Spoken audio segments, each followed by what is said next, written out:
용액의 총괄성 두 번째 시간입니다. 지난 시간에 전기압력 내림의 현상에 대해서 배웠고, 오늘은 끓는 점 오름, 어는 점 내림입니다. 내용은 쉬워요. 내용도 쉽고 실생활과 관련되어 있는 부분이기 때문에 이해하기는 그렇게 어렵지는 않을 거다. 일단 끓는 점 오름부터 볼게요. 끓는 점 오름 현상은 뭐냐면 용액의 끓는 점이 순수한 용매의 끓는 점보다 높아지는 현상이다. 순수한 용매일 때보다 어떤 용질이 섞였을 때 끓는 점이 더 높아진대요. 이거 라면 끓일 때 한 번씩 끓이죠. 그냥 물 끓이면 100도씨에 물이 끓어요. 여기에 면하고 스프를 넣는 것보다 100도씨에 끓을 때 스프를 먼저 넣으면 용질이 섞였기 때문에 끓는 점이 높아져요. 그러면 물이 100도씨에서 끓는 게 아니고 101도, 102도, 103도 이런 식으로 끓게 되겠죠. 그럴 때 면을 넣으면 더 높은 온도에서 면이 빠르게 익기 때문에 더 꼬들꼬들해진다. 뭐 이러한 얘기를 많이 합니다. 그렇죠? 그래서 끓는 점 오름을 어떻게 설명할 수 있냐면 전기 압력하고 똑같이 설명할 수가 있어요. 여기 보이는 이 그래프는 용매의 전기 압력 그래프고 파란색은 용액의 전기 압력 그래프예요.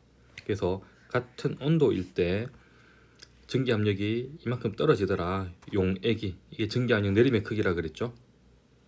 그렇죠. 그리고 이 끓는 점 그러니까 전기 압력하고 어떤 온도가 만나는 지점을 끓는 점이라 그랬죠. 전기 압력 곡선하고 만나는 지점. 예를 들어서 이 특정한 압력에서 용매의 끓는 점은 전기 압력과 만나는 온도 이 지점인 거고, 특정 온도에서 용액의 끓는 점은 전기 압력과 만나는 이 온도, 요 부분이 용액의 끓는 점이에요.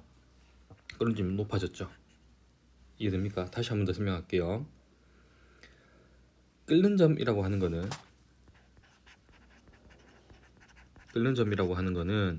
용액의 그러니까 용액뿐만 아니라 용매도 다 포함되겠지. 전기 압력 곡선이 있다고 했을 때 전기 압력 곡선에서 압력과 만나는 지점이에요. 압력과 만나는 지점의 온도를 끓는 점이라고 합니다. 그래서 위 그래프 전기 압력 압력이 P에서 대기압이라고 봐도 상관없는 겁니다. P에서 얘의 끓는 점은 어떻게 되냐고 하면 용매의 전기 압력과 만나는 이 지점의 온도 TB가 용매의 끓는 점이고, 됐지? 용액의 끓는 점은 똑같이 압력이 동일한 압력에서 용액의 끓는 점은 요 만나는 지점 TB 다시 템퍼러처 보일링이라고 합니다. 보일링 템퍼러처라고 하겠죠. TB 다시라고 했을 때 이 끓는 점이 올라갔어요. 이걸 끓는 점 오름이라고 하는 겁니다. 됐지? 끓는 점 오름 현상이라고 한다. 현상은 충분히 이해할 수 있겠지? 이러한 끓는 점 오름은 어떠한 성질을 가지냐고 하면 비휘발성, 비전해질 용질이 녹아있는 묽은 용액의 끓는 점 오름은 용질의 종류와 관계없이 입자의 양에 비례한다. 몰랄 농도에 비례하더라. 용질의 양이 커지면 몰랄 농도도 같이 커지지. 왜냐면 몰랄 농도는 용매의 킬로그램 분의 용질의 몰수기 때문에, 맞죠? 몰 퍼 킬로그램이더라. 그렇기 때문에 용질의 양이 커지면 몰랄 농도도 같이 커지게 되는 거죠. 이건 이해할 수 있겠죠? 그래서 순수한 물이 있었다고 하죠. 물에 어떤 용질이 녹아있지 않는 상태는 몰랄 농도가 제로겠지? 용질이 없으니까. 이때 물에 끓는 100도예요. 100도인데 몰랄 농도가 1이래요. 1이면 몰수가 증가한 거죠. 증가했을 때 이 비례하는 양이 몰랄 농도가 2면 몰수가 2배가 된 거지. 2배가 되면 이 끓는 온도 2배가 된다는 거예요. 그래서 몰랄 농도가 2배가 되면, 다른 말로 하면 몰수가 2배가 되면, 왜냐면 용매 질량은 안 변했을 거니까 몰수가 2배가 되면 끓는 점 오름도 2배가 된다. 끓는 점이 2배가 올라간다는 거예요. 됐죠? 그래서 델타 TV, 이걸 끓는 점 오름이라 그럽니다. 끓는 점 오름은 몰랄 오름 상수가 있대요. 어떤 용매마다 이거 고유한 값이에요. 얘는 용매의 고유한 값이고, 물 같은 경우에는 0.5입니다. 51. 이 상수예요. 그리고 몰랄 농도를 곱하면 된다. 그래서 몰랄 오름 상수가 밑에 나오는데, 몰랄 오름 상수는 뭐냐고 하면, 몰랄 오름 상수는 농도가 1몰랄 농도인 용액 끓는 점 오름으로, 그러니까 뭐냐면 1몰랄 농도의 용액이 있었다고 했을 때 그때의 끓는 점이 오른다, 그만큼 이 상수만큼 오른다는 거예요. 다시 한번 얘기해 볼게요. 1몰랄 농도예요. 1몰랄 농도면 끓는 점이 용질이 섞였다.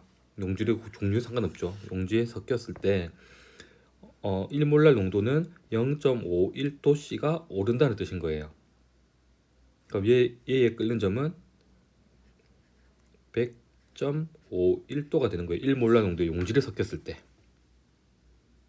그럼 2몰랄 농도라고 하면 얘는 1.02도씨가 오르겠지. 그래서 101.02도에 물이 끓는다는 거예요. 그 용액이.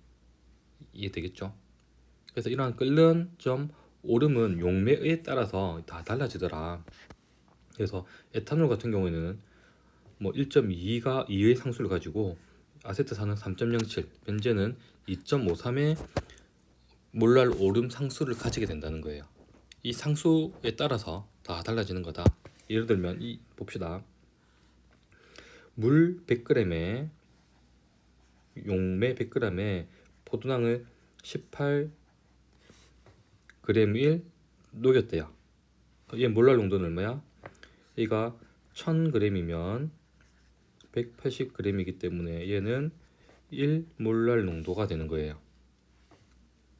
됐지? 1 숫자 1몰랄 농도가 되겠지? 그러면 1몰랄 농도니까 끓는 점 오름 상수가 얼마? 0.51도씨라고. 그럼 끓는 점은 용의 끓는 점은 용매의 끓는 점에다가 0.51도씨를 더해주면 되겠죠. 이렇게 되면 100.51도씨의 끓는 점을 가지게 된다. 끓는 점이 올라갔다. 이렇게 이해를 하면 되는 겁니다. 간단하겠죠? 간단하죠? 그래서 위에 보는 것처럼 끓는 점 오름 상수는 끓는 점의 오름의 크기는 이거다. 끓는 점의 오름의 크기는 상수에다가 몰랄 농도 곱하면 된다. 그러면 이 끓는 점 오름 크기만큼 온도가 더 높아질 거니까 순수한 용매 상태의 끓는 점을 확인하고 이 값을 더하면 되겠죠. 이게 끓는 점 오름입니다. 어는 점 내림. 어는 점도 내려간대요. 끓는 점은 올라가는 반면에 어는 점이 내려간다. 한겨울에 눈이 많이 내렸어요. 눈이 많이 내렸는데 얘가 얼면 안 되겠죠. 그렇죠. 그때 염화나트륨을 뿌려주면 어는 점이 내려간다고 하죠. 그렇죠. 그 현상을 과학적으로 한번 분석해 보는 겁니다. 어는 점 내림은 용액의 어는 점이 순수한 용매의 어는 점보다 낮아지는 현상. 물은 0도씨에서 어는데 용질이 섞여 있는 용액이라고 하면 얘는 0도씨보다 더 낮아지더라. 어는 점이. 그래서 어는 점은 순수한 용매의 어는 점에서 용액의 어는 점만큼 빼주면 얘는 어는 점 내림의 크기를 구할 수가 있더라.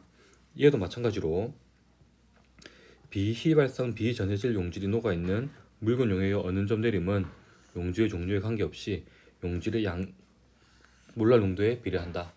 이거 계속 했던 거죠. 이거 멘트는 똑같습니다. 끓는 점 오름하고. 그래서 몰랄 농도 어는 점의 관계는 물이 0도씨에서 어는데 몰랄 농도가 커지면 어는 점도 이렇게 쭉쭉쭉 같이 비례해서 내려가더라. 그래서 밑에 보면 오른쪽부터 볼게요. 몰랄 어는 점 내림의 크기는 프로즌 템퍼러처 TF라고 합니다. 몰랄 내림의 크기는 어는 점 내림의 크기는 몰랄 내림 상수에서 몰랄 농도를 곱하면 되더라. 되겠죠? 그래서 물은 0도씨에서 어는데 농도가 1몰랄 농도의 용액이라고 하면 1.86도가 낮아지는 거예요. 됐지? 그러면 1기압에서 포도당 수용액 끓는 점이 101.02도였대. 101.0이라고 하는 거는 1.02도씨가 올라간 거지. 근데 끓는 점 몰랄 오름 상수가 0.51이기 때문에 얘는 2몰랄 농도만큼이 있다라는 걸 할 수 있겠지. 됐지? 그럼 얘는 어느 점을 얼마만큼 내려갈 것이냐? 몰랄 내림 상수가 1.86이기 때문에 2몰랄 농도 있으니까 곱하기 2만큼 하면 될 거고, 얘는 3.72도씨만큼 내려가게 됐지. 0에서 3.72를 빼니까 얘는 마이너스 3.72도 마이너스 3.72도의 어느 점을 내리더라. 됐죠?